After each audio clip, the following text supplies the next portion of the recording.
See how we looking. See how we looking.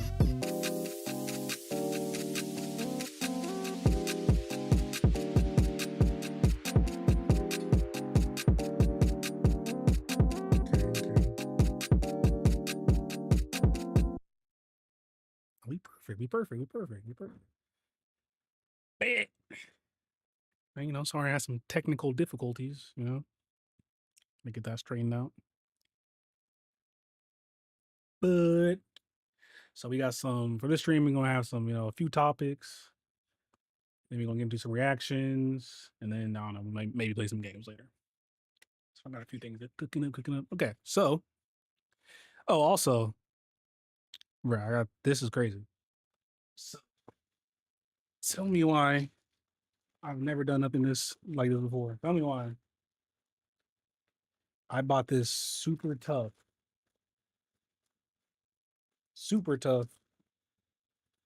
X-Men like bomber jacket, right? It's so clean, dumb clean. It's all like that one, you know, where I forget who drew it or whatever. But if you know, you know. It's like boom, right? Tough, nice, excellent quality. Dude who made it, he be at DreamCon. He be selling stuff on Instagram and stuff like that. So tough. So tell me why it gets here. First, that's really what I was first waiting to start the stream with is getting this jacket and put it on. So it gets here. I'm all bad. Here we go. Open it. I'm like, open it. Nigga. I was looking at it, I was like, this look kind of small to be, you know, look kind of small to be like a bomber jacket. Yeah, I won't get banned this time. But I was like, this is looking kind of small to be like a bomber jacket. You know what I mean? So I'm like, okay, maybe they're going for, you know, like a future Trunks crop top situation. You know what I mean? So I'm like, okay, maybe. And then I'm like, hold on. So then I put my arm in it, and I was like, this is kind of tight. This is like way tighter than it need to be. Then I look at the tag, and I was like, this nigga sent me an extra small, and I asked for extra large, and I was like, wait, did I ask for it an extra small instead of extra large? So then I look on like my order confirmation and everything, and I did. I'm so disappointed in myself because it's so tough, and I'm not either I'm about to ask him, can he get or you have to ask him, can he get me like an exchange for a new one, or for like the right size or whatever, or a refund or something. I messaged the dude on Instagram, so I have to wait and see. But bruh, this is super tough. Or maybe like if he'll be at DreamCon and he's selling them again, I might be able to get a new one. But bro, it's so tough too. Like the quality on this is amazing. Or maybe I can exchange it for some. I don't know. He also has one. I saw one he had. I don't know if it's out or not yet, but he made one that was like, it was like, have you ever seen OG Spider-Man, the first Spider-Man movie with Tobey Maguire? The first Spider-Man movie with Tobey Maguire, where he had like the hoodie on. It was a Spider-Man hoodie. Let's see, Spider-Man 1. With the hoodie and the shiesty, when he spun the block for Uncle Ben, basically this, but like a way better version. with the shiesty. Oh, Spider-Man 1. What was it? What would you call it? Fursuit. Fursuit. Yeah, this right here. I don't even know if you can see it. I'm stupid. You can't even see it. This right here, but with the short stream, you can see it. But this right here, you can fit it. Bro, I mean, when I put my arm in that jacket, I was like this. I was like, there's no way it's supposed to be this tight. Like, I was like, there's no way this is an XL because my arms ain't that big and my arms ain't that big. You know what I mean? So I was like, what? Oh, but then I was like, oh, ain't no way. I was dumb hype for it too. It got here quick too. That's the other thing. So I don't know. Maybe I can ship it back to him and then have to wait to see him ship it. But he's making one like this where it's a hoodie and it's basically this design and it has a zipper. It looked pretty tough too. So I don't know. We'll see. We'll see. I was so disappointed in myself. I was like, there's no way I did that.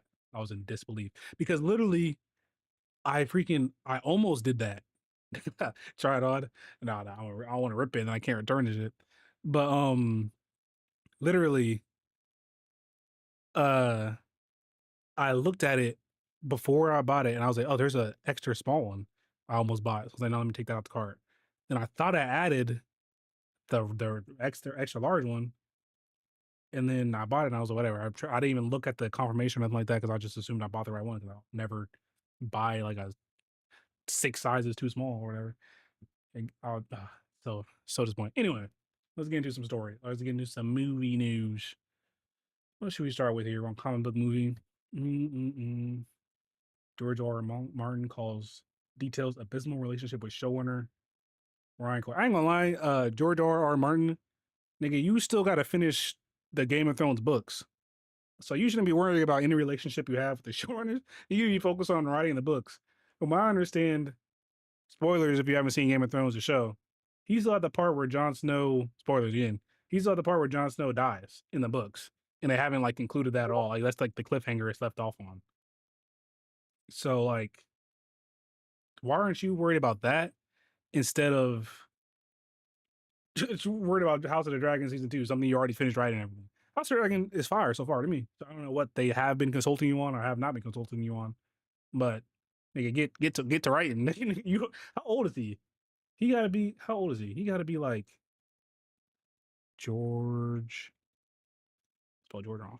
George R. R. Martin. How old is this nigga? He gotta be like he's 70. Nick, if you don't finish this story before you die, he's like, bro, you don't got that much long. Like you're 77. Like, bruh.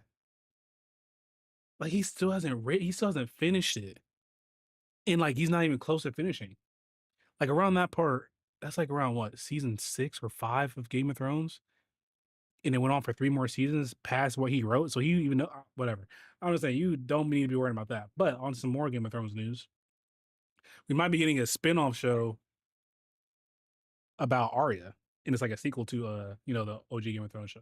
So again, some spoilers if you haven't seen it, even though it came out like 10 years ago, whatever. But because apparently there was gonna be a Jon Snow show, but they scrapped it. Right. Which I don't even know what that'd be about though. That's another thing. Same thing with this Arya show. I don't know. Well, I guess she was kind of exploring and going on sailing, whatever. But anyway, let's read this report. So a new report details HBO plans for a Game of Thrones sequel, and it has a different lead and setting. We also have more on what direction Jon Snow's show would be going before it got scrapped. Let's see. Yeah, he still hasn't finished it. Like I just said, he still isn't done. Would another book supposed to follow that? What? He's supposed to make another book before he finishes the book he ain't finished for like 8 years, bro. Come on. How he? Whatever. Anyway, is wrapped. Still, with this version of Epic Tale concluded, HBO has already considered a sequel to the show titled Snow that was going to revolve around Jon Snow after he traveled north of the Wall following the events of Game of Thrones. According to the Hollywood Reporter, Harrington, working with 2 writers from his drama series Gunpowder, was interested in mapping out a tale of Snow living alone as a broken man with PTSD. Okay. Uh, having chased off his wait, what? Having chased off his direwolf ghost and thrown away his sword Longclaw, John spent his time building cabins and burning them back down again. Nigga, what? Oh, this does not sound like this does not sound like what I would want to see from this. Harrington also wanted John to die and to avoid being a hero. What the fuck? I don't like that. Well, I'm glad they scrapped it if that's what they was gonna do. HBO probably felt too much of a bummer. That's what I'm saying. I'm like, damn. Like you got the super short end of the stick. He was like, but anyway, too much of a bummer, but now turned to writer Kwok Dong Tron. Kwok Don Tron. Kwok Dang Tran. Quack. I already said that. From Drops of God to work on another sequel series. This time, one possibly is shifting the drama to the Mediterranean like land of Essos and adding another hugely popular legacy character, Arya Stark. It's unclear whether Harrington will be involved in any way. In insider notes, we are very interested and excited to be, or excited by the prospect of a sequel, but is also keenly aware of how high the bar of the execution needs to be. Other spin-offs include blah blah blah. Yeah, I would rather much see a Aegon Targaryen series when he like conquered Westeros than I would like it. Wait, they want it to be a movie? I don't know about a movie, but I'd rather see a show about that than I would Jon Snow just being depressed the whole show and then kill it and wanting to kill himself or something. And or Arya could be cool, I guess. I don't know. Maybe explain how her powers work. I don't fucking know. That could be something interesting. Um, Still good on streaming and everything. I mean, yeah, cool.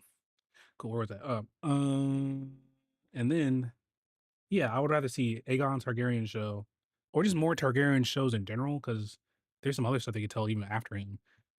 That I'd much rather see than Arya exploring the seven seas. I guess I don't know. She becomes a pirate or something. I don't know. Okay, yeah. Okay, boom, boom, boom. So yeah, basically, you might be getting another Game of Thrones spinoff. There's one coming out this Sunday. That takes place like 100 years before Game of Thrones, and House of the Dragon takes place like a few hundred years before Game of Thrones. So and it's about Sir Duncan the Tall. He's like there's like just I guess just his tales of how he ended up being a good knight or whatever. Which it looks like it's more about to be like more of a comedy, but I'm not really like. I'll check out the first episode, but I don't know if I'm super interested in seeing that one, to be honest with you. But yeah, that's some Game of Thrones. I really wish we would have got the Jon Snow spinoff, but if that's what it was going to be, they could have kept it, and I'm glad they did because yeah, I don't know. I just it's like that's not it. That's not, not that he needs to be like a complete like hero. He's fine with what he did at the end of the show, but he shouldn't just be like building out like just throw away, kick out his dire wolf that stayed with him the whole time, saved his life multiple times, threw away his sword that what's his name gave him, and then all the other stuff they said. No, I ain't with that. Okay, let's go back to the news. Let's see what else you got. Moving on. Oh yeah, so this is some potential spoilers, I guess, for Avengers Doomsday. So I've been seeing stuff about this for like the last like since like a month or two ago, but they were saying there's multiple people that's on the Fantastic Four ship. If you haven't seen Thunderbolts at the end of the post credit scene, in spoilers, if you haven't seen Thunderbolts at the end of the post credit scene, basically the Thunderbolts are like the new Avengers or whatever, and they get like an interdimensional distress thing or whatever, and the Fantastic Four ship is coming through. But apparently, it's not just the Fantastic Four that's on this ship, and uh, hold on, sorry, I was checking something. Wait, what? Oh, sure. And basically, the task force is not the only one on the trip, and it might be like multiple different characters, like maybe multiverse characters and stuff like that. So I'm just like, because I heard Toby who would be on the ship. I've heard like from Toby Spider Man will be on the ship. Wolverine and Deadpool will be on the ship. Doctor Doom is now what makers are saying is gonna be on the ship, and multiple other characters. And who knows? Let's read this article. Let's see what's going on. A new Avengers Doomsday rumor claims to reveal the three additional characters who are aboard the Fantastic Four ship's first scene in Thunderbolts post-credit scene. Thunderbolts, blah blah blah. Yeah, I already said that. That ended with them, whatever. There's already been speculation about Doctor Doom being on board this ship, being on board after he arrives in the Baxter Building in the Fantastic Four first steps mid-credit scene. Now, a new rumor claims to reveal who exactly traveling along Marvel's first family. According to My Time to Shine Alone, Thor and Steve are already on the Fantastic Four ship with Doom before it arrives in the MCU. Wait, what? So maybe because if you remember the first teaser when he shows him with the baby, whatever, maybe Doctor Doom does pull up to his house. He thinks it's like some enemy thing, and then Doom's like shows his face, and then Steve thinks it's Tony or whatever. And then he like convinces them we need to come with us because incursions the world about the end universe, yada yada. And they all end up on the ship. That's the only thing I can think of, especially Thor, because I don't know. That's very interesting. Okay, the implication is that Earth 616 isn't. Yeah, that's that. I think that's definitely what they're going to be doing, but with the raft thing. But I wonder what like how deep into the movie that would be, because I don't know. Because I do think that's what's going to happen. I think that's why they were going to Wakanda. Like in the Wakanda trailer that they just dropped, I'm pretty sure they like edited some stuff out because I'm pretty sure that's something that they're going to use or getting Shuri's help with to like build a raft or whatever like that. So I'm wondering that's interesting that they wouldn't get like who they're picking to do it. Because I would assume since he's going to have Tony's face, he's going to definitely use that in some way. You would think. I don't know. Okay, let me keep reading. Okay, that the Earth 616 isn't the first stop. While it makes sense for the Fantastic Four and Doom to take Captain America from the branch timeline he created, we can't currently figure out how Thor found himself. Yeah, that's what I was thinking. How did Thor get there? Unless it's a Thor variant. If this rumor makes anything clear, it's that we know surprisingly little about the Marvel Studios plan for Avengers Doomsday. Yeah, we really don't know what the that in like Spider-Man Brand New Day. There's some stuff about that I want to talk about too because he's supposed to be getting some organic webbing or something. It's another. Oh yeah. Um, these claims do however line up with what we've heard about Doom presenting himself as a hero. Yeah, okay. As he counters on the sacred line, the Russos will need to be careful not repeat Thanos' arc. He was another character who saw himself as a hero. Well, I mean, I feel like that's most good villains. I think they're the hero because I don't think that's really would be repeating Thanos' arc necessarily. I think most when you make a good villain, they always think that they're right. You know what I mean? In some way, shape, or form. Wait, what? In related news, the insider is reporting that Luke Cage was used as a code name for Chris Evans. I already heard that before, but which is funny. But yeah, I don't think that'd be repeating the necessarily the same arc as Thanos, because Thanos has like had like different motivations than Doctor Doom would. Thanos just wanted to like cut half the universe in half and like spare like stop from fighting over resources or whatever. Doctor Doom more like yeah, I'm just gonna control it. Like everything is coming to an end, but I'm just gonna like control everything we can save, and then I'm gonna be the ruler of it all, basically. Like, 'cause Thanos didn't really want to rule anything. He was just like, yeah, I saved all by doing this. Y'all got it from here. You can give a fuck. You didn't really care after that. But yeah. So I do think they're gonna do the raft thing, but I think the Fantastic Four ship isn't gonna be the raft. I would assume because I also saw something that said maybe there might be certain heroes that might sacrifice themselves to save other heroes to get on the raft while they try to do whatever, which is gonna be interesting. Because you would think they're gonna try to grab some X-Men or something, unless I don't know. Because I could see something else where maybe Doctor Doom pits like multiple teams against each other.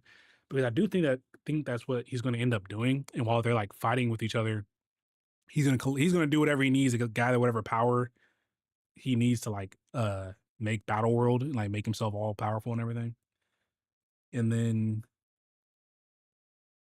because there was also like a rumor that there was gonna be a poster where Doom was gonna be like playing chess, like the chess pieces was gonna be shaped as like the Avengers and Fantastic Four and X-Men and everything. Like he's moving them on chessboard, which I think would be kind of fire. And I'd definitely grab that poster if I could. But yeah, I'm really interested to see because would that be the beginning of the movie then? Or what? Because I feel like this movie gotta be like 3 hours long, damn near. I don't know. I'm super excited. I'm hyped to see it though. I think everybody that's like been complaining about it and everything are kind of just like doing it because it's like the cool thing. Take more. I saw someone that said the Odyssey movie. Great, I'm going to see the Odyssey movie. That should look gas too. But I saw someone say the Odyssey movie was going to make more than Avengers Doomsday. Like, bro, what? Like the movie that got the Fantastic Four, X Men, and Avengers and Doctor Doom all in the same movie, like for the first time ever, and it's like classic X-Men characters from the Fox movies and everything. There's just no way. There's just no way this movie's not gonna make a billion. Now I'm not gonna make a big profit. I ain't gonna say that because the movie got to cost like however much, damn near probably a billion to shoot. I don't think it's a billion, but you know what I'm saying. It's gonna be like the budget for it's gonna be crazy, but still, it's gonna make a billion. The Odyssey's gonna be tough too, but I don't know. I think that's cool though. I think I'm excited for that. And I really can't wait to see like what are they gonna do? because there's just so much like mystery around. And there's so many like scoopers or whatever that's like been reporting different things and everything, like and leaking stuff. Even like with the AI and everything, you don't even know what's real or what's not. So I just can't wait to actually see what happens in this movie. Cause there's just no way I can't. One of my main things I can't wait to see is like the fight scenes because it has such potential to just have like imagine like um when Thanos fought like Doctor Strange and the Guardians and Iron Man and Spider Man and them. Imagine that, but it's like all the Fantastic Four, all the Avengers in X Men, or like combinations of all of them. That'd be so tough. That'd be so tough. I can't wait to see it. I can't wait to see that. I wonder. No, one. I think maybe the movie might start off with the mid credit scene where he like meets up with the Fantastic Four and he's like touching Franklin's face or whatever, or like touching Franklin, or well, not touching Franklin, like meeting Franklin or whatever. Uh, Whereas like, and then like it ends right there. Maybe that's where it picks up off at. Well, maybe that's where it picks. The fuck would you say that? Maybe that's where it. You know what I'm fucking trying to say. That's where it starts at, and then maybe it just goes on from there. And he's like, "Oh, I need your guys' help to da da da da da," and he's like manipulating him, whatever. But yeah, anyway, let's go, you should go to the next thing. Let's see what else we got here. DC Studios, James Gunn responds to report that yo, they really do. Well, it's eyeing 2028 release. When is the Batman Part Two coming out? See something because that got to be like next year, right? The Batman. And the thing is, with James Gunn's Batman movie, even though like, he's not directing it, with the DCU Batman movie, it needs to be like, oh yeah, 2027. It needs to be like, I don't know. It needs to be like you don't want him to look like, you don't want him to be like, oh, this is like kind of like the lame Batman, like the secondary Batman. If the Matt Reeves, what's his name? What's the name that played Edward? What's his name? Robert Pattinson. Yeah, what's Robert Pattinson Batman? Is going to be like if that movie is gas. Like the first movie was really good too. Like I think it's like the second best Batman movie I'd say. But if that one was like the like say that's the best Batman movie we got so far, you're gonna have like crazy high expectations for this one, and then also might confuse people that don't really like aren't super tapped in. And then it's also like I don't know, you're gonna have to make it so different to where it's like okay, these are basically very two different Batman from two different universes, and you can easily tell. But you also got to make this Batman like you don't want him to be like second fiddle Batman. You don't want him to be like you know what I mean. You don't want him to be like diet Batman in a way or like off-brand Batman. Like you don't want like the Matt Reeves Batman to be you don't want like Matt Reeves Batman to be goddamn Dr. Pepper and then this nigga to be Dr. Thunder. You don't want that to be you don't want that to be the case. So you kinda have to like do something crazy with him, I would say. All right, but let's get into this story. DC Studios CEO James Gunn has responded to a recent rumor that the Batman Brave and the Bold scripts being complete ahead of 2028 is possible, or ahead of a possible 2028 release for the long delayed DCU movie. It's been nearly 3 years since DC Studios announced its Chapter One God the Monsters slate as, and I feel like there's like been like multiple projects that just got knocked off of that. But anyway, James Gunn and Peter Safran still haven't found the DCU's Batman. Following multiple delays, Matt Reeves' The Batman Part 2 is finally taking shape. Will begin shooting a few months from now. However, that's an Elseworld project and won't be connected to the movies like Superman or Clayface. I still don't know why we're doing a Clayface movie. Like, if you wanted to make a Clayface movie and put it straight on like HBO Max, and it's like a HBO Max movie, kind of like a Netflix movies, I could see, but it's just like I gotta watch Clayface to know what's about to happen next with Batman. I don't know. You know, Batman got to show up in this movie because I don't know. Anyway, Gunn has repeatedly said that he struggled to figure out what the DC Dark Knights will look like, something which surely hasn't been helped with. Which, well, goddamn, something which surely hasn't been helped by having Reeves' critically acclaimed franchise to compete with. For now, Enemy Muschietti remains attached to the direct The Batman and Brave and the Bold from script by an unnamed writer. Now, if you haven't seen, let me make sure streaming good and everything still. Okay. Bam, okay, we straight. Now if you haven't seen the Flash part two, oh no, if you haven't seen, well, yeah, if you haven't seen the Flash movie, that shit was ass. That shit was ass. And Andy Muschietti directed it, and but I will say that Batman parts in that were kind of cool. But also, he just got done directing Welcome to Derry, and that show was fire. Way better. Like this season of Welcome to Derry was way better than the final season of Stranger Things. But if he's a, I don't feel like I feel like the design for him should be pretty easy. But there's like the newest Batman design. Hold on, 'cause he has a new design. Let me see, new Batman design where he's like 2025. Yeah, this needs to be this nigga's design right here. Can all see that? Hold on. This needs to be his design where it's like blue and gray, but it's not like Adam West. You know what I mean? It needs to look like this. I think that's super tough. You can kind of make it. Don't make it cloth because I always never liked it when it was cloth. Make it kind of like maybe a little bit similar to Ben Affleck's bat suit, but a little bit more armored, kind of like the Robert Pattinson one. But I think he needs to look something like this. Maybe a bit of a darker blue, maybe. But I like the idea of like a blue and gray. I feel like he would contrast good with like Superman's like brighter blue and red and yellow. And they were like standing next to each other and stuff. I think that'd be good. And then we need to get a good Robin suit. I think they need to whoever designed the Robin suit from Titans, the show. That's something else they need to do because I know Damon is going to be in this movie, or one of the Robins is going to be in Robin Titans. Because this suit is pretty gas. If you ask me, the Titan show is really fucking weird, but the suit that they got for him, like who is this nigga? Who is who is this? Hold on, who is this nigga right here? Oh, I'll block it. Hold on. Who is this nigga? I don't know. Sidetrack anyway. But uh, where's a good look at it? Boom. Here we go. Click on this. That's not what I wanted to see. What's a good one? Okay, his 9 week suit was tough too, though. Let's see, let me just it's about live action suit. Be a little bit more specific. Boom, here we go. Can I see the fucking? Okay, here we go. Like this, it's pretty tough. I think a little bit padded a lot, but he's like older here. This is Dick Grayson. Something like this, a little bit different, like in a newer bit of a brighter style. I think it'd be perfect for Damien. I think that's what they need to go with. If they want to make him look, because he needs to be like so different that it's like you won't even mistake one for the other. Like there should be no confusion about which Batman I'm watching and which connects to what and what. Anyway, this thing, yeah, he struggled to find a look. Earlier today, an exciting update surfaced online, courtesy of Dread Central. Hearing the screenplay is finished for Andy Muschietti's new Batman film, The Brave and the Bold, and that Warner Brothers is looking at a 2028 release.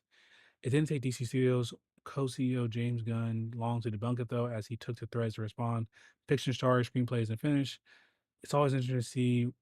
Wait, it's always interesting. It's always interesting to see what the Man of Tomorrow Helmer does and doesn't weigh in on. For example, while he's remained silent on those Wonder Woman rumors, he did respond to a fan who asked about reports that the Batman Part 2 had a test screening last year. Seriously, that would be strange since the movie hasn't even started production. Okay. Well, it's hard to fault DC Studios for taking its time to do right by DCU Batman. Fans growing increasingly frustrated is understandable. It surely shouldn't be this hard to tell the Kid Crusader story, and at this rate, a Wonder Woman movie I read before, which I don't think that's too bad of an idea. A Wonder Woman movie, I think you kind of need to rebuild Wonder Woman's um like stock because in the last movie, Wonder Woman, the first the first Wonder Woman movie with Gal Gadot or whatever, Gal Gadot, whatever how you ever say her name, was tough, was super tough. Um, but the second one, like it was just like so different, and it's like she lost to Wind at the end of the movie, and then she gets this whole suit where it has wings on it, but then she loses the wings like immediately. Like, the suit gets torn up like soon as she gets it. Then she learns how to fly without the wings. It was just I don't know. It's been a minute since I've seen it, so I don't really remember. I do remember it was ass though. It was not good. I do remember that it was not good. But I think they kind of I wouldn't mind seeing Wonder Woman. Um, I wouldn't mind seeing Wonder Woman like be first and have Batman be the third one to come out. But if they do make a Wonder Woman, what I need them to do is I need them Twitter. I need them to let me see. It was a tweet that perfectly Wonder Woman DC. Wonder Woman DC. Oh, oh what the fuck? DCU. I need her to be more like this. Let me see if I can find it. like this. I need her to be suplexing those.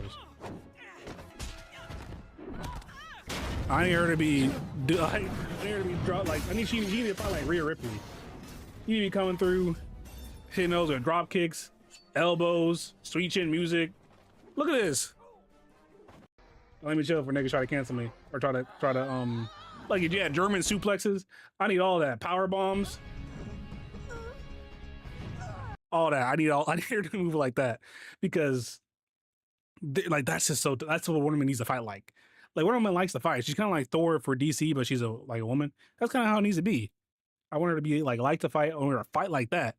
And like the Wonder Woman's action shouldn't be like Wonder Woman should be action filled. It shouldn't be like whatever they were trying to do with the 1984 Wonder Woman or whatever we called. It needs to be something like that. So I wouldn't mind seeing that. I don't know what story you're going to tell Wonder Woman because her comics like history is kind of weird. So I don't really know what like most of her to me most of the stories I know about her is from when she was in the Justice League and stuff like that. So I'm not really too familiar about her like solo comic work. I think they could do something. I kind of like the idea. If you ever seen Justice League Unlimited, the show, I kind of like the idea where like Hades was her dad or whatever secretly, and like they could kind of emulate some stuff from Absolute Wonder Woman because isn't she from Hell too? I haven't gotten to that yet, but something like that. I think they could kind of mix up in some way and get people like messing with Wonder Woman again because the last movie was not it. Maybe we can actually get some more like video games, animated shows, something. Wonder Woman needs something. This is like that's like I feel like Wonder Woman shouldn't have to be argued to be on the Mount Rushmore of superheroes, but to me, it's like I don't know if she is. You know what I'm saying? Let's try to raise her stock up. Let's see what else we got to talk about. Let's move on. Avengers Doomsday. Oh, I saw this. I'm about to find a tweet. I might have bookmarked it, but I don't know. I don't know if I want to talk because it's basically like because the Doomsday Clock, like the timestamps from each teaser trailer that like, it starts with, it's like a plays from a scene from Infinity War or Endgame or something like that, and it's like special lines, certain lines that the characters say. I don't know. I think niggas is diving in a little bit too deep into that. But moving on, let's see, kind of a little bit Game of Thrones ish type topic. Sophie Turner is gonna be playing Laura Croft, and supposed to be we're now from Tomb Raider. Now, I don't know. I think this design looks good if you ask me. Like I don't know if I don't know if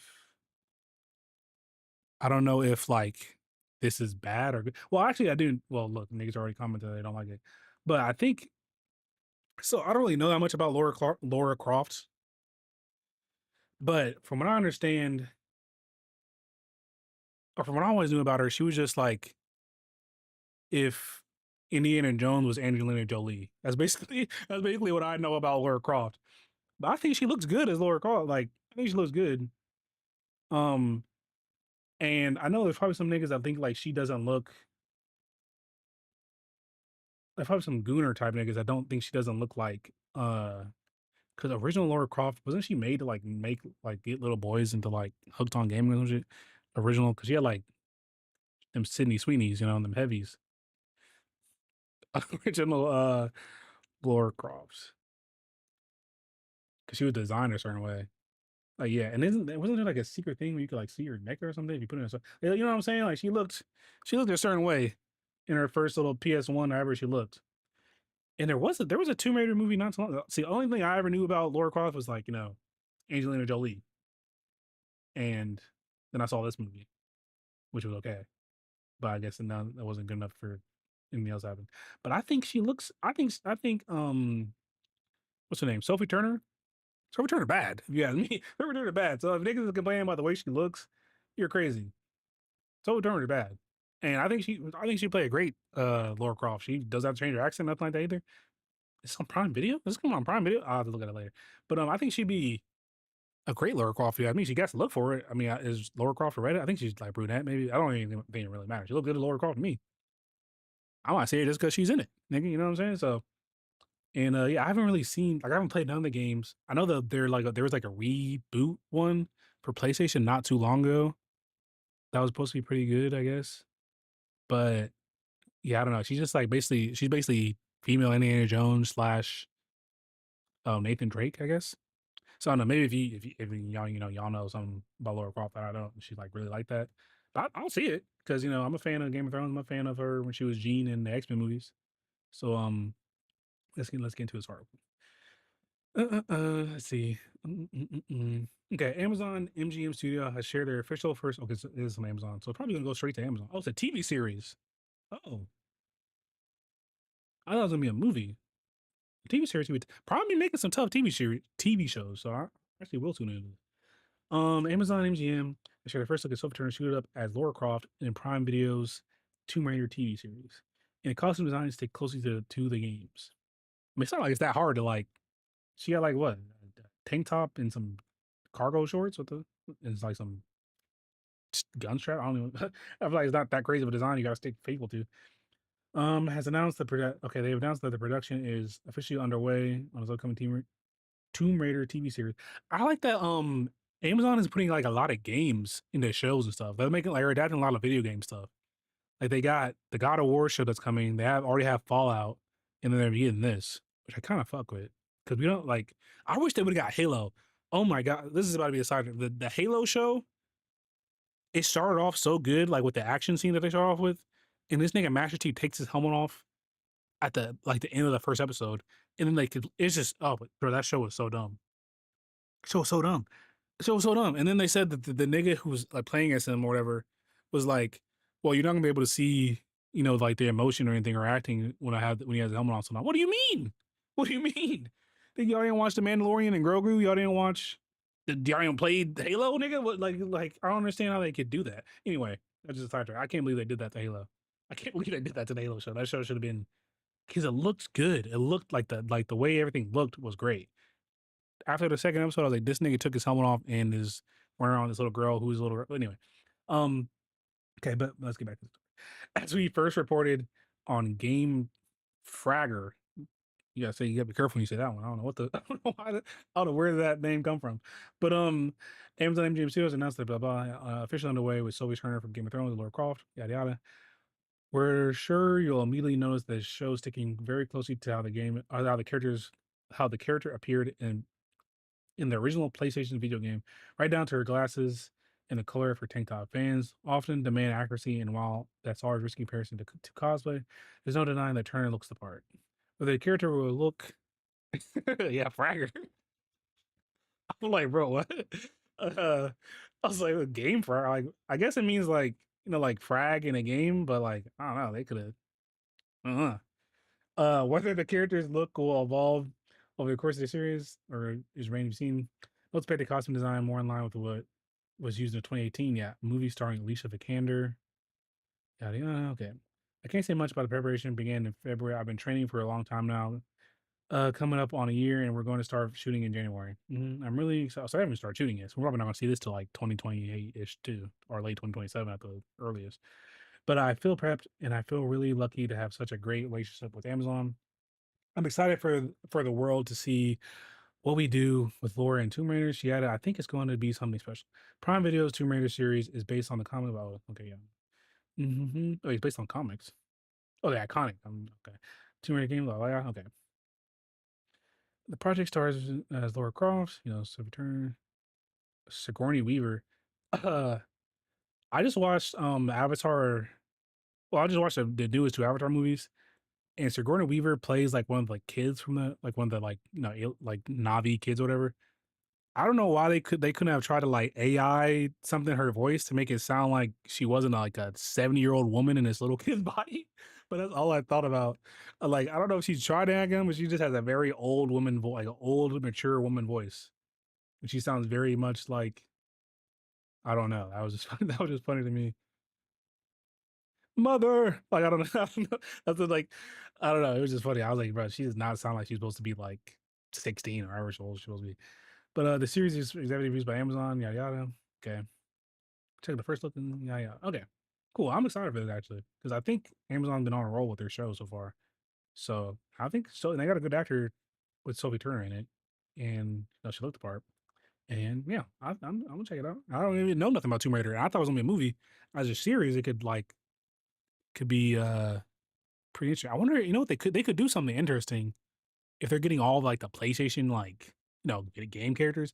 They could do something where they had like maybe like an Uncharted show, and then I don't know if they have the rights to that, but if they have an Uncharted show, and they could maybe have them like come together. I'm surprised that's never been done before. Have them because I feel like there's no reason why they couldn't be in the same universe, right?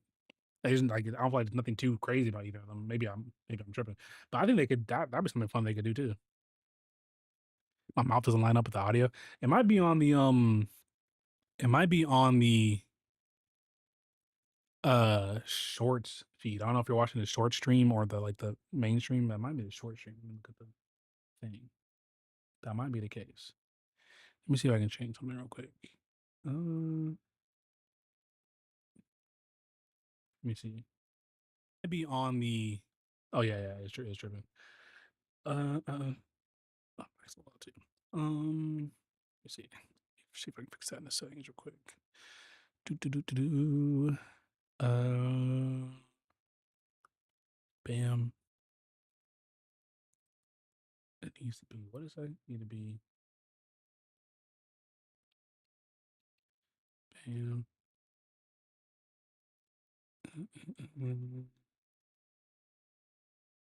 The fuck? Oh,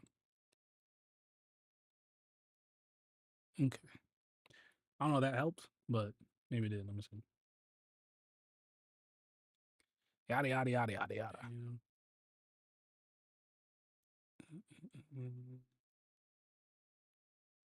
The fuck? Oh, okay.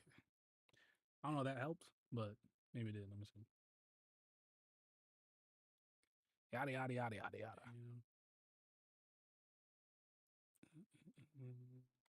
Okay, I don't know. I'll try to like see maybe refresh. I don't know. I don't know. Let me see. I don't know how I can fix that right now. I changed the bit rate, so maybe that'll help. I don't have to fix it. Yeah, I changed the bit rate. Maybe that'll help. I don't know. It might be the shorts thing. I don't really know, but hopefully it fixes itself or something. I don't know. The fuck. But it might just be the short stream. So, but yeah, let's go to see if we got any other stories we want to talk about. But whoa, maybe it did. Let me see. Hear myself twice.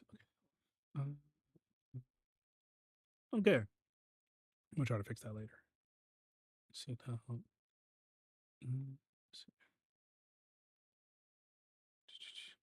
I think it should be good now.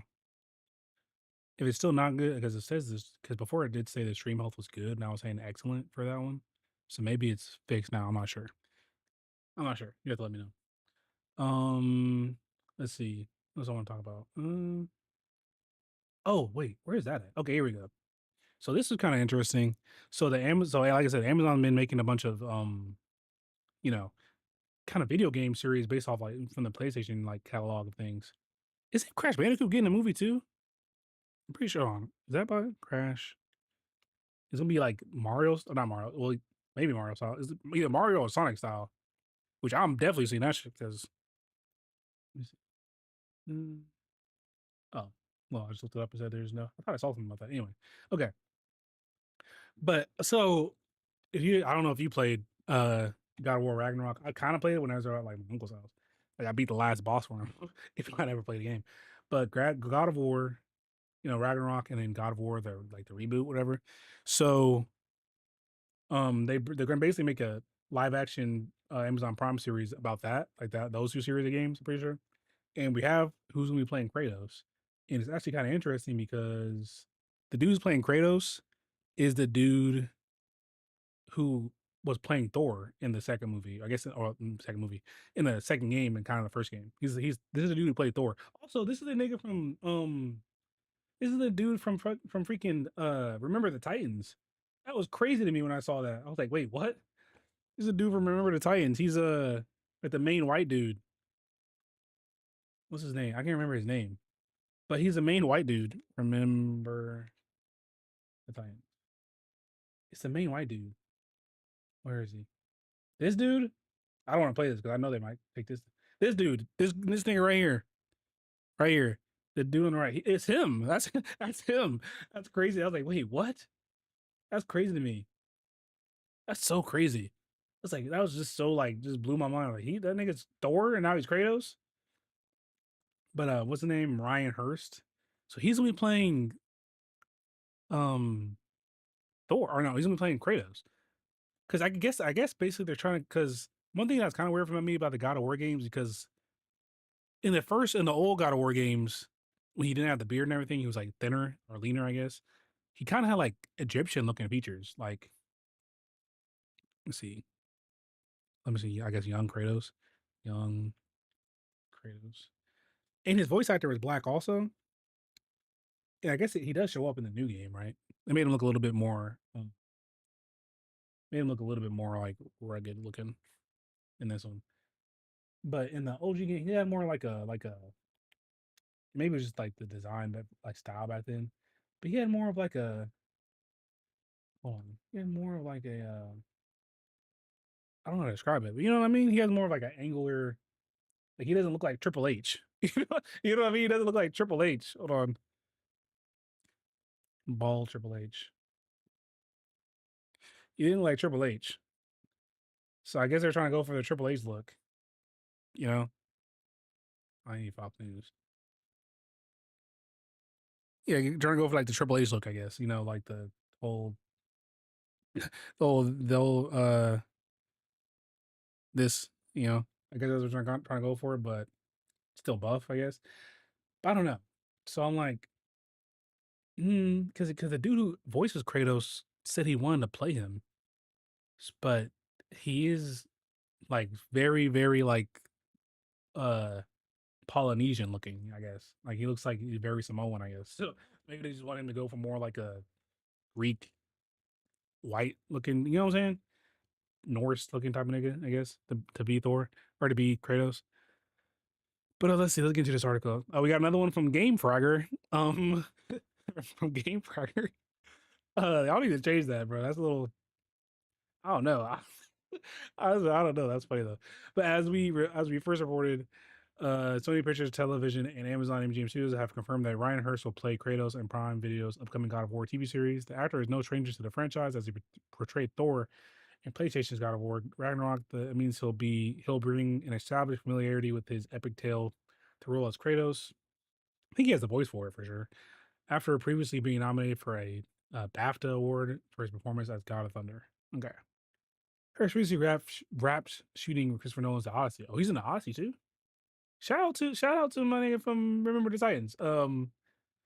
Opposite Matt Damon and Tom Holland, he perhaps best known for his work on the Fox TV smash hit Sons of Anarchy. No, I know him from Remember the Titans. The actor also recently starred in Disney Plus TV shows Mysterious Benedict Society and voiced Lobo in 2020's Superman Man of Tomorrow. In the game, Kratos is really voiced by T.C. Carl's. Oh, isn't Terrence? Why do you say T.C.? Isn't it just Terrence Carson? Before Christopher Judge took over the role, the titular character of the entire franchise, Kratos, is Spartan. Okay, we already know about Kratos. Based on the video game, God of War follows the son following son. Who's gonna play Atreus? That's what I want to know. That's what I want to know too. I guess they could kind of get the kid to play him. I don't think he's too old to play him. Maybe he's on. How do you feel about him playing Kratos? I don't know. I feel like if I was the dude who voiced him, I would feel kind of a way that the dude who voiced Thor got to play the nigga who I'm. You know what I mean? I don't know.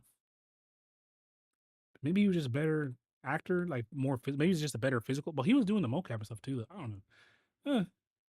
Maybe I just feel like if I was the dude who voiced him, I might feel a certain type of way that that Thor dude took my job, Wookie. Like if you're gonna get anybody from the game to play Kratos, it should be me, nigga, because I was Kratos. That's how I would feel. You know, you play like 1/3 of the first game. I didn't realize there were two. Switch. Oh yeah. Okay. Yeah. Yeah. I don't know. The first. The first. I don't think I played that much of the first like new one, but I played some of the second one, which I thought would look fun. Like I could get it from like my PC or whatever, but I thought about maybe doing that, but I don't know. The story, like I just watched YouTube of somebody play it, and it was basically just like a movie like that. But I don't know. I wonder how they're gonna do this because it's like that's kind of like the end of his story, kind of in a way, Kratos. And also, they're still making a third game, so you don't want to like catch up too quick to a third game, right? Hmm. I don't know, but like I said, I think it is pretty dope that Amazon's making a lot of um, video game, like adaptations, like they are, because it's like that Fallout, God of War, Tomb Raider. They could do Crash Bandicoot if they wanted to. I'm just saying. You could have your Sonic type of franchise. Although I don't really know if Crash has the same fan base as Sonic, but I'd watch that nigga. I'll be there, Crash. I'll be there. I'll be there for Crash Bandicoot. God damn it. But let's see what else we got. What else we got? I don't think there's gonna be too many more news stories. I talked about this in a short. Basically, just Midnight Suns roster was like, they basically just said in the Midnight Suns team basically gonna be like Blade, Moon Knight, Ghost Rider, Elsa Bloodstone, Werewolf by Night, Wong maybe, um, the werewolf nigga, and then Man Thing. And yeah, what else we got? Let's see. I think that's pretty much. I think that's it for the news. I think that's it for news. Refresh. Yeah, I think that's it. I think that's it for the news section. But I do got some stuff I wanted to react to.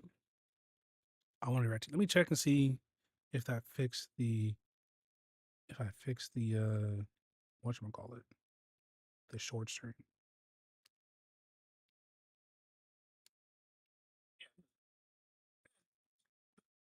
I'm still doing that shit. Okay, but I don't know how I fix that though. I think it's the bitrate, but I fixed the bitrate. I don't know. Maybe I have to refresh the stream, which I think I could do. Since it's only the live. That's the way I can refresh it without. Let's see. So in all your streams using this key, you will need to update your streaming software. Okay. I wonder if there's a way I could do that. If I could refresh the stream in here. Well, if I end this part of the stream, I think it would work. If I end this part and then stream again, it should still be the same because I have the same stream key. Let me try to see if that works. Put up again. See if that works. See if that do the trick.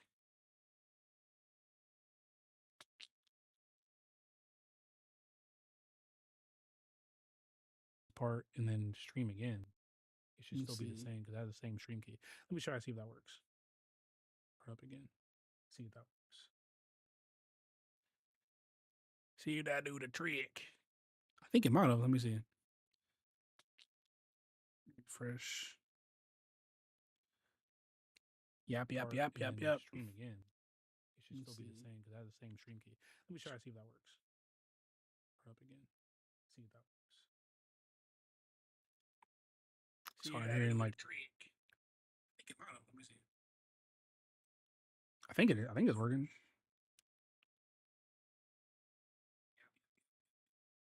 Yeah, I think we're good now. I think. It was like the delay, so it was a little bit hard for me to tell. I'm hearing like three myself and myself.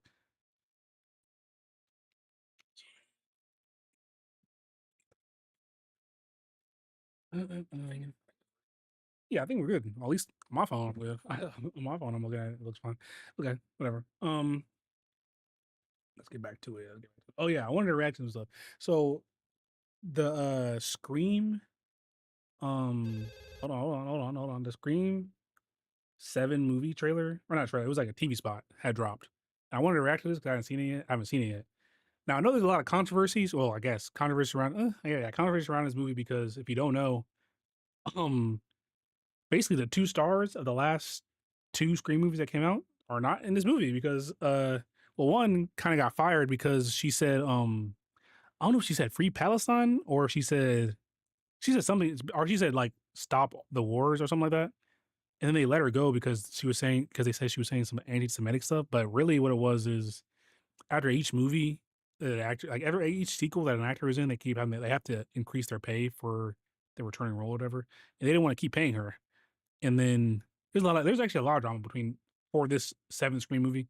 So first, in the last movie, they didn't want to pay Sydney, the main, whoever played the girl who plays Sydney. They didn't want to pay her because they didn't think that they needed her. They didn't want to pay her. And hold on. They want to pay her, so or they didn't want to pay her what basically what she was worth. They're trying to pay her like not like they're trying to basically like shortchange her, and it's like nigga, without this, like nigga, I made this whole thing. You know what I mean? Which I feel her because she was in every single movie, and she's been the star of at least five of them.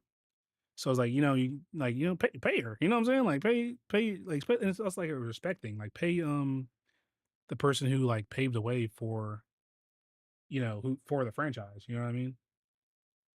So it's like it's that, and then it's also another thing that happened. Like I said, the whole uh like free Palestine thing that the main girl Melissa Barrera had said, where she really wasn't even nothing. It wasn't even nothing crazy like she said. I think I don't know if she said free Palestine or she maybe let me stop saying that before they try to try to clip my shit. But I don't think it was just that she said, or if she even said that specifically. But I think she just said stop the wars that's going on over there. Basically, just like wars are bad, basically. And they're like, oh, let's get you out of here. We got an excuse now. And then also, Jenna Ortega also was going to come back, just in general, I think. But then she really wasn't going to come back after they saw that she did her dirty, apparently. So then it's like a lot of people were like, "Well, we're not going to go see this movie because yada yada, whatever, whatever." But then there was like, then the niggas at the studio was like, "Oh well, let's get Sydney back. So now we can actually pay her what she wanted to get paid, and also we're going to bring Stu back from the first movie, and then a couple of other side characters that are in the other movies." So I'm like, ugh. I mean, I'm still going to see it. I'm still going to see the movie because nigga, I'm just a Scream fan, and I'm gonna see it. I'm gonna see it. I'm sorry. I'm sorry. I'm gonna see that shit. I don't care. Yeah, for real, chill, chill. Oh, let me stop saying that shit. Um, so yeah, almost on the screen. My fault. I just realized there's three niggas. Three of me. But so I don't know. I'm gonna still see it. Hopefully, it's good because I don't know if it's a hot take or not. To me, to me, to me, there is no bad Scream movie. Not even Scream 3. Nigga, there's not a Scream movie that I do not like. I do not think there's any bad. I think Scream, bare minimum, you can say has the best overall like franchise quality movie wise of all the big horror franchises. But to me, I don't think they have a miss. Same thing with like Spider Man. I don't think there's I don't think there's a bad Spider Man movie. Nigga, Spider Man 3, Amazing Spider Man 2. I liked them just when I was in the theater. Nigga, I was locked in. I liked them. Um, it's same with all the other ones. Hey, man, that's just good to me. I don't think there's any bad ones where it's like the Fantastic Four with Michael B. Jordan. That shit is bad. That shit was bad. Like I said, 1984 Wonder Woman. That shit was bad. Like there's some bad superhero movies. Those ones aren't there. X-Men Dark Phoenix. I didn't rewatch that, but that one ain't really it either. The X-Men Dark Phoenix Force when they try to do it again wasn't good. Anyway, but yeah, that's my thing. But I think I'm still gonna see it because it's Scream. It's just like it's like my favorite horror franchise. It's Scream. Like Ghostface is like my favorite. Well, I don't know if he's my favorite slasher, but because he's not really just one person, he's kind of just like an identity, I guess. So I guess that would be Jason and Michael Myers. But then just the Ghostface like persona is just so cool to me. It's just cool. It's like the meta thing. Anyway, let's get into the trailer. It's only 34 seconds long, so you better watch it. Hello? Do you like scary movies? Yes, yes I do. Surprise! I think it's cool if they bring him back too because he got a TV drop on his head, but like that wouldn't kill him for real. Time. Your daughter is the same age you were when this all started. You would think she would Until you're here to see. Is it too loud also? I don't think it's loud. But you would think that she would This is gonna be fun. I like that. They bring him back to me. Or yeah, Stu. February 20th. That's kind of around the corner. I can't wait. I can't wait. And it's an IMAX? Yes, sir. I won't be seeing it. But you would think that she would like like train her dog. Like Laurie Strode, like say what you want about Halloween, the last few Halloween movies. Laurie Strode, she had them niggas ready to fight Michael Myers. They just didn't believe her. Like, you would think Sydney, because Sydney's dealt with it like so many times too. The thing why I mess with Sydney's my favorite like horror final girl survivor because she be laying the ghost face. She be killing them niggas. She don't give a fuck. She be killing the head tapping them too. She's like not dumb at all. That's why I like her. She's never a dumb character. Like after the first movie, she wasn't going for no bullshit. But you would think she would like train her, and her dad's like a police officer. I'm pretty sure because it was the police officer from the third movie that she married, whatever. So you would think that she would know how to like kind of defend herself against the Ghostface nigga. But also, I was like, if I was sitting, I'll just be like, bruh, like, come on, I'll be like, bro, I'm like, there's some new. And what happened to them girls that was just in the last movie? Y'all can't go mess with them. I'm like, bro, like, come on, nigga. I'd be so exhausted. I'm like, bro, at this point, nigga, I don't know. I don't know. But another thing about the Scream movies is like, at a certain point, I would just be like, okay, so every single time it's somebody that I know. So all of our friends, this group, we're all staying in this room and we just chilling. Nigga, we gonna stay in this room for however long it take. So one of y'all niggas decide to decide to cop to it or whatever, because I ain't dealing with that shit. But again, Ghostface would just we just have to fight at that point. We would always rock in like a group. And if you ever show up, I don't care if you try to split us up or whatever, we have to jump them. But I think something that interesting that they're gonna do in this one that I've been hearing since like the last few before they even all this other controversial stuff is that they're gonna do like a cult of Stu. Where like he has like these like rabid fans of him because he's like the real life person because they have the movie of what happened in the movie in the movie in the movie. So it's like they kind of like idolize him like kind of crazy because they have like cult fan base type about the slash movies inside the Scream movies or whatever. And they're like he's in jail or whatever, and they kind of like maybe break him out or like when he gets out, they're like willing to do whatever for him, and they kind of like make him spiral back into like trying to kill Sydney or whatever. I think that'd be cool because it got to be more than one dude, and it got to be like because the last movie there were three Ghostface. In the last movie, I will say was really cool. You got to see two ghost faces on screen at the same time because usually you don't. Because in the other movies, when it's ever is more than one, you only see the one because the other one's like not being in the costume at the time because he's trying to be like to throw people off, whatever they're trying to do. But that was cool like that in the second one or the last one where there was two ghost face and they were both killing somebody. That was tough. So I think in this one, well, they're just like there's five niggas that's ghost face. Fuck it. Like I think that's something that'd be cool to do because I do think they kind of need to switch up the formula of the Scream movies where it's like we know because the whole thing is like it's a who done it, but let's say we know who did it, but you got to catch the nigga who did it. You know what I mean? That's what I think there should be. And there's also other people you don't know. Da, da, da, da. I think that'd be tough. But I will say the whole like, oh, I'm going after your daughter now is a little bit cliche because like, yeah, because they kind of already did that when they were kind of doing like her cousin, which was actually Ghostface, whatever. I don't know. I'm still gonna see this. Hopefully, it's good. That's all I can hope for. Even with all the stuff that's been going on behind the scenes, that I just hope it's good because it's Scream, bro. It's Scream. It's Scream. Like, come on. So that was the first. That was the first little reaction I wanted to do. But now we got some little bit longer ones. So this is I don't know if you guys ever seen this channel. He's called the Sensible Sane. So basically, what he does on his channel, we can go look at it. Shout out to him for sure. Basically, what he does on his channel. I had to watch this like a while ago. I'm subscribed to him on my other channel. I'm just like, no, I'm subscribed again right now. I'm subscribed to him on my other channel. I'm like one where I watch videos on and stuff. But basically, what he does is he like breaks down mainly Dragon Ball fights, like they're like UFC fights, which is super dope. Like he really goes in like analyzing and like breaking down. It's actually like you can tell that they actually took time to the choreography of what happened based on what because he really does break it down. He has a bunch of them. Like he has stuff like he has like OG Dragon Ball stuff, which is what we're about to watch. Tien versus Kid Goku, but he has Yamcha versus or not Yamcha. He has Trunks versus Tien. Who has the best fight record? Kid Buu versus Goku is another one of these ones on there. Someone there. Yamcha versus Tien. Cell versus Goku. Cell versus Super Saiyan 2 Gohan. Gohan versus Deborah. Vegeta fighting on uh Namek with Zarbon. He has one where Vegeta saw Namek fighting something. What was he fighting? He has so many. He has so like you're all tough. You're really really good. So we're gonna watch the one with I think it's during the second to last tournament in OG Dragon Ball. Oh, what's up, Punisher? What's up, Punisher? I don't think, are you Punisher or are you ex Punisher? Because that's you listen like you're biting Batman's lines. I ain't gonna lie to you. Ooh, we got that reggaeton. Today we're gonna be All right, but we're gonna be reacting to. Today we're gonna be covering Oh, shout out to thank you for joining the chat though. By the way, final match. we're gonna be damn, it's loud. But we're gonna be reacting to like Goku versus Tien. I think this is the second to last tournament in OG Dragon Ball. I think this is the one where he uses the Tri Beam for the first time. So let's go ahead and check this out. But shout out to Sensible Saiyan. His video is awesome. So go ahead and watch this.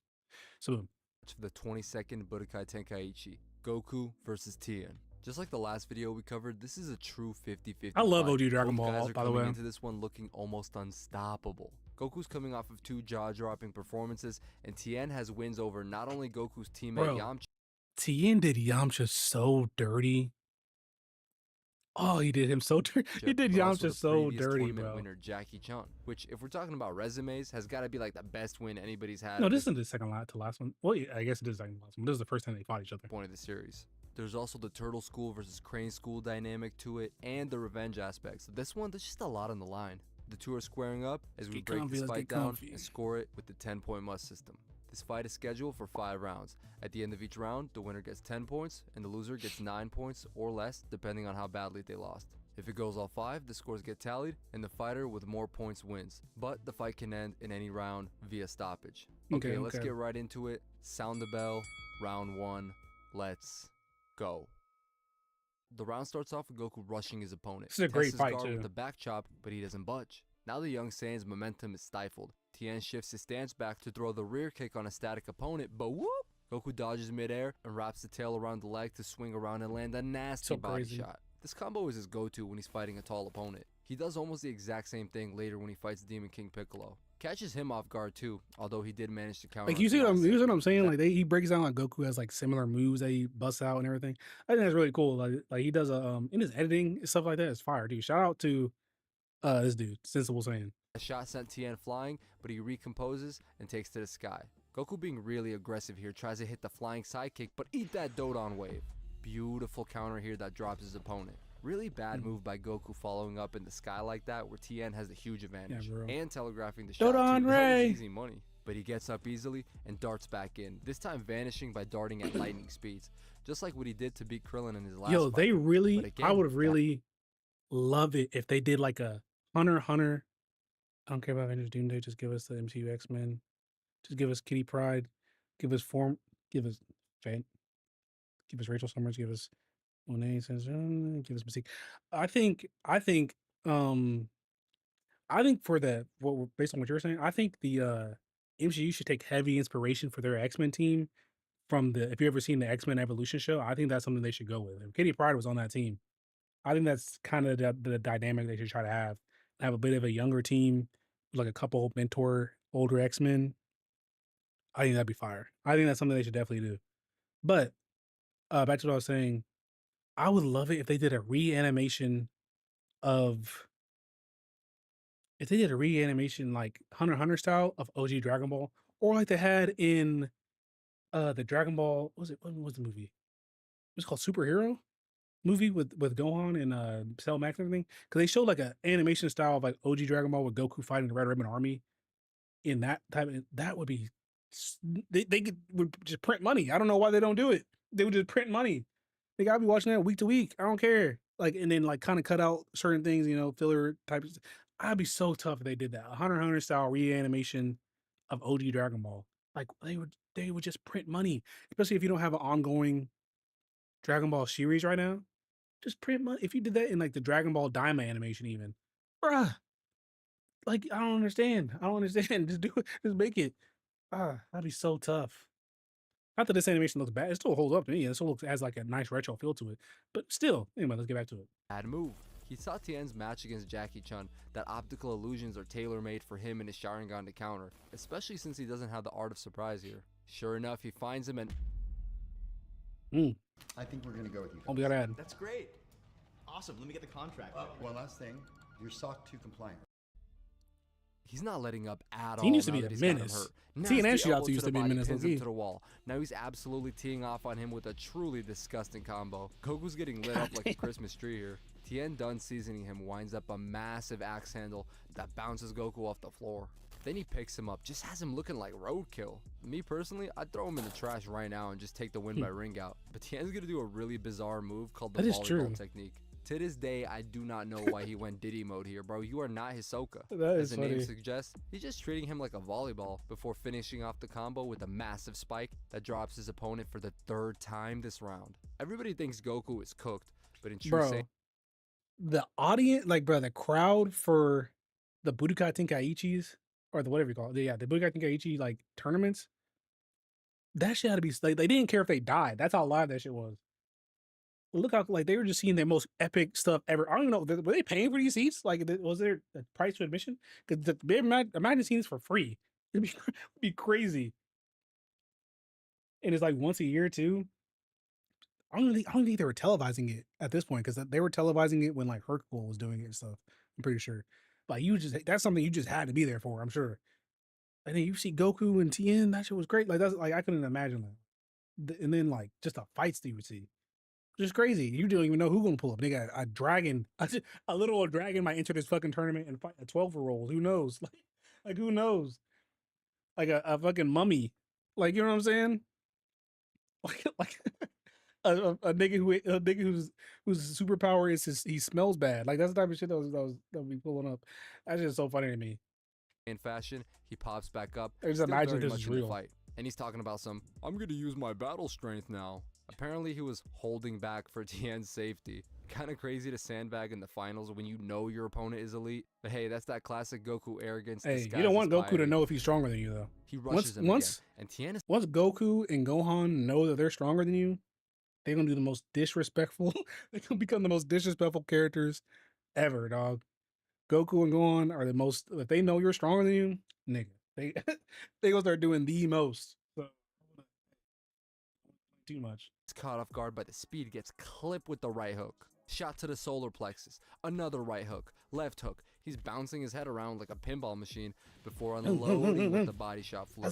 Sidekick sends him flying back, but Goku's not done with this combo yet. Utilizes that small frame like he does so well to cut a unique angle and lands a shot to the spinal. While Tien is launched in the air, Goku starts prepping a Kamehameha, but decides not to fire it off. He already learned from the Dodon wave exchange earlier in the round that it's probably not a good idea to attack him while he's in the sky. If he dodges, which he very well may, it'd be a big waste of energy. Tien takes a knee. When he stands back up, he's exhilarated to face off against such a worthy opponent, as round 1 comes to a close. And man, I'm scoring the first round a 10-8 for Tien. Let's take a look at the stats. He was winning the Both beats on guys him. landed almost all of their shots, but Tien outstruck Goku 2-1, landed a beautiful ki blast counter, and dropped him 3 times. Sure, Goku was sandbagging, but that ain't the judge's problem. That's on him. Yeah, He rallied back really well at the end of the round, though, scoring a knockdown of his own. Tien hit but it wasn't enough to take the 99% of round, his or in my strikes. opinion, even get the 10-9. See, that's what I'm saying. Like, I love the way he breaks down. I know it's kind of hard to tell in a short stream. I'm sorry. It's just the way it's cropped out.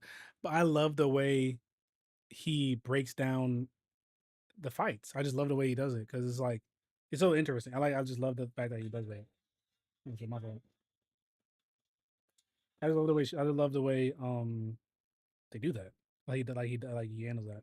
It's just so tough to me. But like, it's also interesting to see just if they were to like judge the fights, like who was actually winning the fight, and then who like just did some anime shit and just pulled out the win, You know what I'm saying? I just think that's so cool. Definitely not the best start for Goku, but one of his biggest strengths is his ability to make adjustments. So let's see how he does in the next round. Round 2 starts off with them both coming in aggressively. Goku blocks Tien's right hand and tries to counter with his own, but he catches it. Watch this though, he pins the arm he blocked to bring him off balance so he can land the high kick. Still blocks it though. Tien's gonna do something similar, pushes back on Goku's leg to set up a shot, but he rolls off into a spinning back fist. Block. He tries the other side, but again, unsuccessful. Catches him off guard, almost landing the head kick, spins around to land the tail shot. I love his editing. Tien with the His editing blatant is so hook tough. attempt here, but nope. Head kick attempt here. Tien tries to land the knee on his opponent's way down, but a check. Goku jumps back up, blocks the jab, but gets caught with a spinning elbow to the spinal. Stops the second elbow attempt though. He's occupying him with the hands to catch him off guard with the kick. Tien dodges the first one, but gets caught with the follow-up. Goku blocks the retaliation. Slip and rip palm strike lands for the Saiyan, and lands a leg kick on the way back down. They exchange a bit more. Goku again blocks the knee and lands another leg kick. Tien trying to pressure him, but he's just slippery as hell, lands a body kick. A couple more blocks and watch this. Tien meets Goku low to trip him and lands a flurry of backwards elbows. Money. The two fighters reset before Tien comes in hot with the right hand. Block. He wants to be aggressive, just overwhelm his opponent with the volume like he's been doing his entire career. But Goku ain't budging. Actually, he's pushing him back steadily. This has gotta be demoralizing for Tien. This doesn't happen to him. Now he's really feeling the heat. Goku leaps in with the right hand. Tien blocks it, but he can feel the power through the guard. Dodge. Block. Block. Goku feints low and double feints with the knee, but comes in with the big left hand that again breaks the guard. This is so reminiscent to me of way back when I covered the rematch in the next tournament. We're seeing Goku have the same kind of success with the hard feints in these heated clashes. The continuity the animators kept is amazing. Tien pushed back to the edge of the ring, blocking these shots with the cross guard. Call him Ken Norton. Season opening for a counter, but whoop! Goku not only on the back foot here, but he's booking it like Overeem. Tien tries a soccer kick. He's staying aggressive, but his opponent is just too elusive. Goku pulls back from the power shot and shoots back in to land a headbutt. Counters the left hand with a body shot. Tien fires back with a nasty knee to the body himself. Instant get back here though. Tien not letting up. Them boys are really Goku pulls boxing, back bro. and hits the mirror image Them technique. boys is really Again, boxing. bad move against this guy. He spots him easily. Eat that head kick. But it was just an after image. Goku's got him dead to rights here, but... See, I told you, you can't win like this against Tien. This is his domain. Nice try, but you gotta...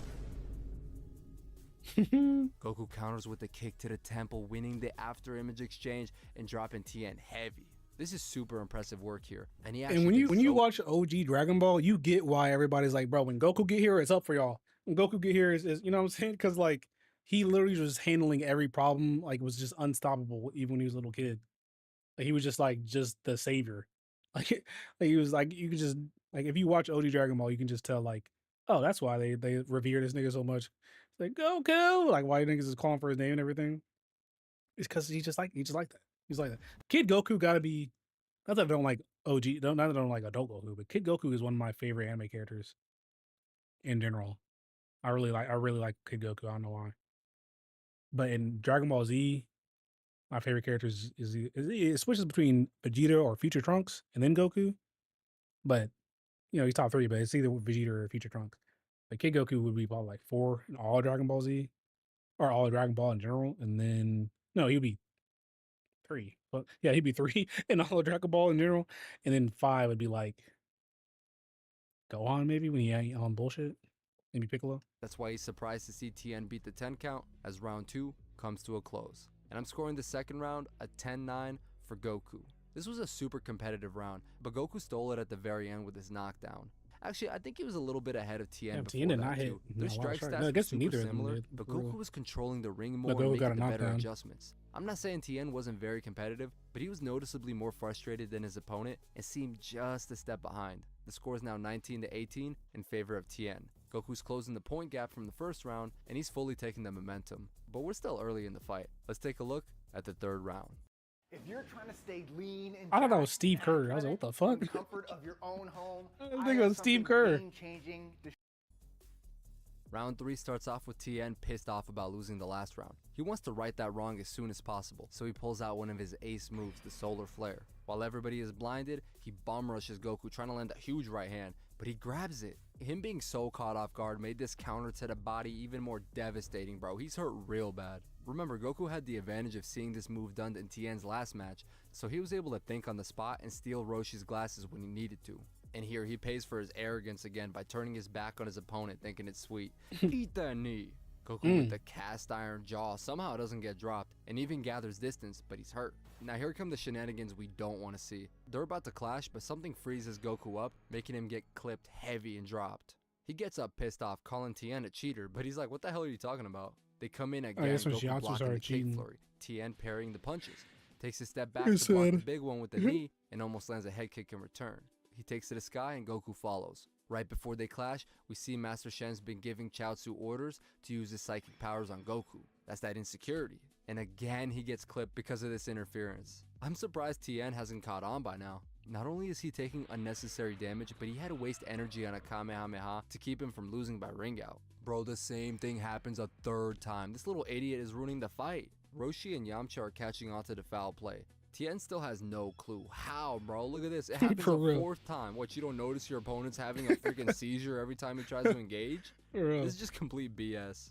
Tien gets cocky and turns his back on his opponent like Goku did. Oh, I didn't earlier, know. I making didn't him know. get clipped and dropped. He stands back up and they re-engage. No, stop it. Bro, I'm sick of seeing that stupid blank expression on his face. And put that finger away. We don't know where that's been.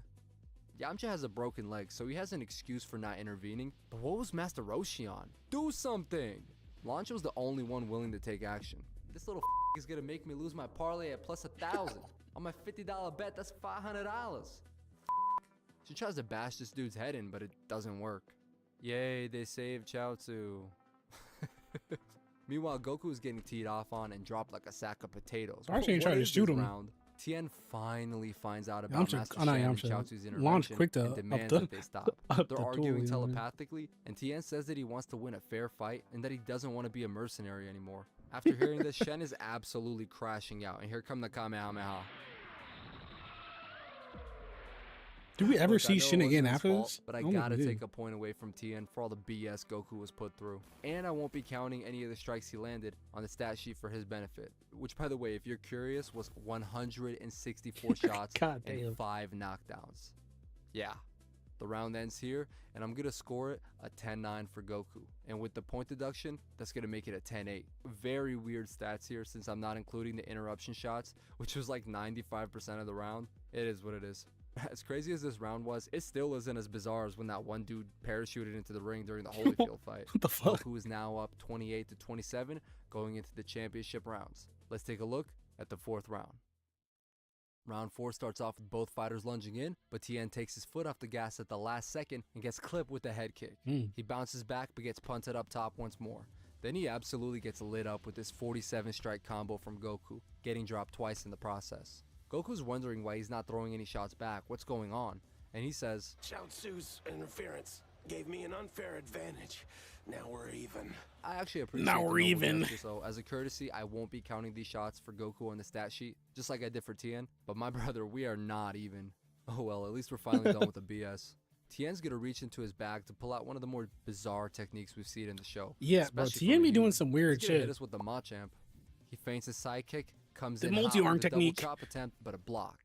Give it up, man. It never works. It does help him set up the shot, though.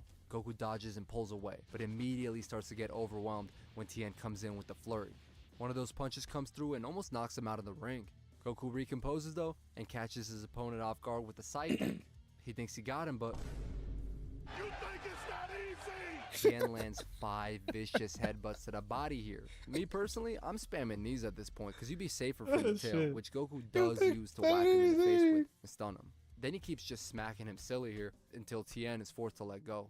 He's free, but he still has the problem of 4 arms to deal with. And get this, his solution to the issue is to make 8 arms. Yay. Come on. This is just another optical illusion with him moving his arms fast. Like, Tien can do this too. He did it with Jackie Chun, and it didn't work. So tell me why Goku's actually got Tien on the ropes here. Like, how does this solve the problem? You know what? It doesn't, Toriyama bro. was definitely just trying to be goofy and glaze Goku here, but my headcanon is that Tien didn't train in the Machamp form often, so those hands just weren't calibrated like that. He gets clipped with the left, one on the torso. Body kick lands with a straight right behind it. Up kick sends Tien to the sky, but he recomposes, and now both guys are coming in hot. Tien lands an elbow up top, while Goku lands a side kick to the body. Both get dropped heavy. They went for a minute, but they stand up to beat the 10 count. That's round 4. I'm telling you, like, comes this to is a the close. craziest thing to I'm see. actually gonna Like, score imagine this you're round a hold on. 10-9 for Tien. When you look at the Hold on, stats, hold on, Goku hold on. did land twice as much. Like, imagine you're watching a UFC fight, and a nigga sprouts out 2 more arms, and they just keep the fight going. Like, oh, it's just some technique he has. Like, nigga, what? Like, what? That's so crazy to me. Like, bro, what? Or like a nigga, like, well, it's just that's just hilarious to me. I don't know why. That shit is so funny. Let me check this to make sure we're streaming good and everything. Real quick. Looking good, looking good, looking good. Matter of fact, let me do this real quick. That over here. Well, then over here. Over here. Yeah. Yeah, let's get back to it. volume, but Tien landed 3 knockdowns to Goku's 1. Yeah, those first 2 were kind of flash knockdowns, but I don't know, I still value them more than, 8 extra strikes? I can see the argument for a draw this round if you had it that way, but I personally had Tien barely edging it. The score is now an even 37-37 going into round 5.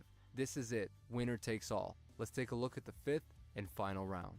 Scribe is how you stop explaining the same thing over and over at work. Watch this, it'll change your life. Both fighters are visibly gassing here as they're having their stare down. Tien comes in with a double spear hand, duck. Goku rolls under and kicks his opponent's leg out. Must have torn some ligaments or something, because look at the pain in his eyes after he drops. Goku hits him with the walls of Jericho. Help! Help me! Help! Bro, use your other arms. Oh, right.